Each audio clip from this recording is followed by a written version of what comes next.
But think not that this famous town has only harpooners, cannibals, and bumpkins to show her visitors. Not at all. Still, New Bedford is a queer place. Had it not been for us whalemen, that tract of land would this day perhaps have been in as howling condition as the coast of Labrador.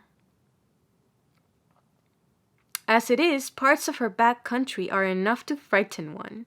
They look so bony. The town itself is perhaps the dearest place to live in all New England. It is a land of oil, true enough, but not like Canaan, a land also of corn and wine.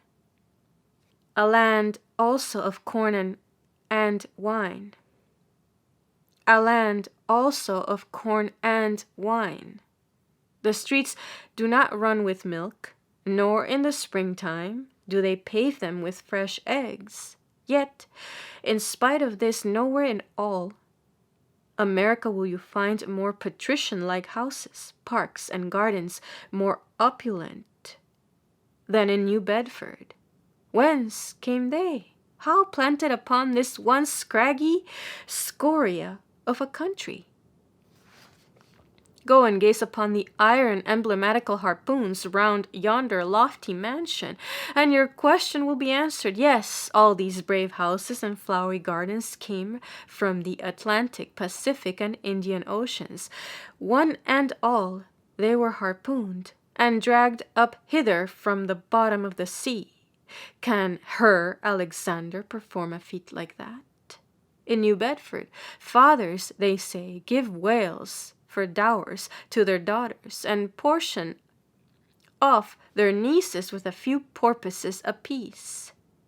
You must go to New Bedford to see a brilliant wedding, for they say they have reservoirs of oil in every house, and every night recklessly burn their lengths in spermaceti candles. In summertime, the town is sweet to see, full of fine maples, long avenues of green and gold, and in August, high in air, the beautiful and bountiful horse chestnuts, candelabra-wise, proffer the passer-by their tapering upright cones of congregated blossoms. So omnipotent is art, which in many a district of New Bedford has superinduced bright terraces of flowers upon the barren refuse rocks thrown aside at creation's final day. And the women of New Bedford, they bloom like their own red roses, but roses only bloom in summer, whereas the fine carnation of their cheeks is perennial as sunlight in the seventh heavens. Elsewhere match that bloom of theirs ye cannot, save in Salem, where they tell me the young girls breathe such musk, their sailor sweethearts smell them miles offshore, as though they were drawing nigh the odorous Moluccas instead of the puritanic sands.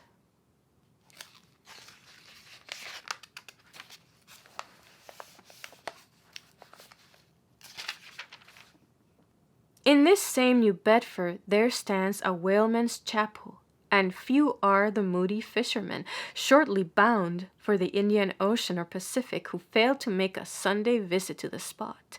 I am sure that I did not. Returning from my first morning stroll, I again sallied out upon this special errand. The sky had changed from clear, sunny cold to driving sleet and mist. Wrapping myself in my shaggy jacket of the cloth called bearskin, I fought my way against the stubborn storm.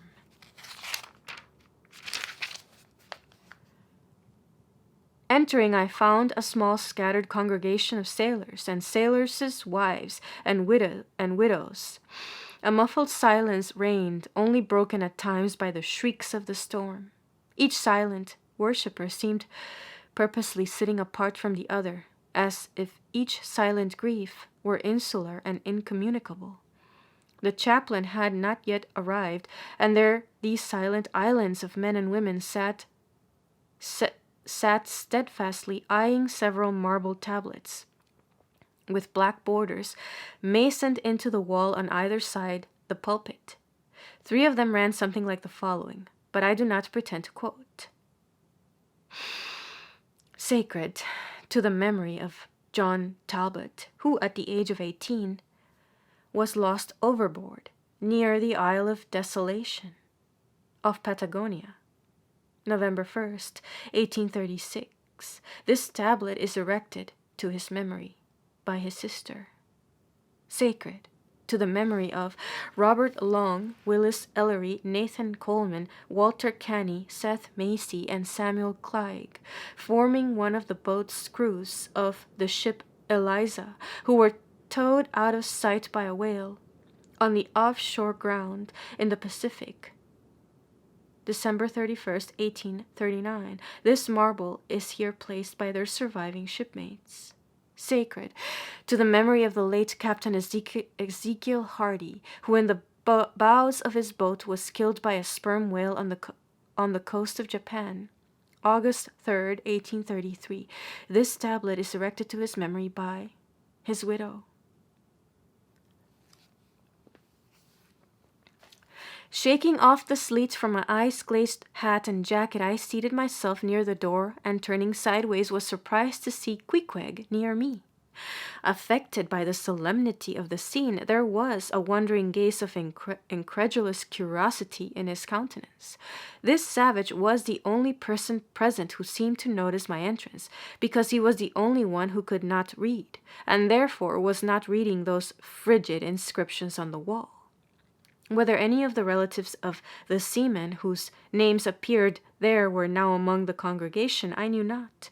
But so many are the unrecorded accidents in the fishery, and so plainly did several women present wear the countenance, if not the trappings, of some unceasing grief, that I feel sure that here before me were assembled those in whose unhealing hearts the sight of those bleak tablets sympathetically caused the old wounds to bleed afresh.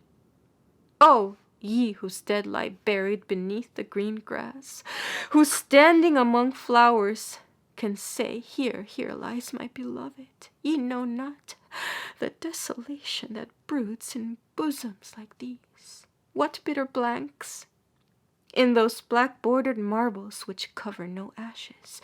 What despair in those immovable inscriptions. What deadly voids and unbidden infidelities in the lines that seem to gnaw upon all faith, and refuse resurrections to the beings who have placelessly perished without a grave. As well might those tablets stand in the cave of Elephanta as here. In what census of living creatures the dead of mankind are included? Why, it is that a universal proverb says of them, that they tell no tales, though containing more secrets than the Goodwin Sands. How is it that to his name, who yesterday departed for the other world, we prefix so significant and infidel a word, and yet do not thus entitle him if he but embarks for the remotest Indies of this living earth? Why the life insurance companies pay death forfeitures upon immortals? In what eternal unstirring paralysis and deadly hopeless trance yet lies antique Adam, who died 60 round centuries ago? How it is that we still refuse to be comforted for those who we nevertheless maintain are dwelling in unspeakable bliss? Why all the living so strive to hush all the dead? Wherefore but the rumor of a knocking in a tomb will terrify a whole city. All these things are not without their meanings, but faith, like a jackal, feeds among the tombs, and even from these dead doubts she gathers her most vital hope. It needs scarcely to be told with what feelings, on the eve of a Nantucket voyage, I regarded those marble tablets, and by the murky light of that darkened, doleful day, read the fate of the whalemen who had gone before me. Yes, Ishmael, the same fate may be thine, but somehow I grew merry again, delightful inducements to embark, fine chance for promotion. It seems a stove boat will make me an immortal by brevet. Yes, there is death in this business of whaling, a speechlessly quick, chaotic bundling of a man into eternity. But what then? Methinks we have hugely mistaken this matter of life and death. Methinks that they call my shadow here on earth. Methinks that what they call my shadow here on earth is my true substance. Methinks that in looking at things spiritual, we are too much like oysters observing the sun to the water. I am thinking that thick water the thinnest of air. Methinks my body is but the lees of my better being. In fact, take my body who will, take it, I say. It is not me, and therefore 3 cheers for Nantucket, and come a stove body when they will. For stave my soul, Jove himself cannot.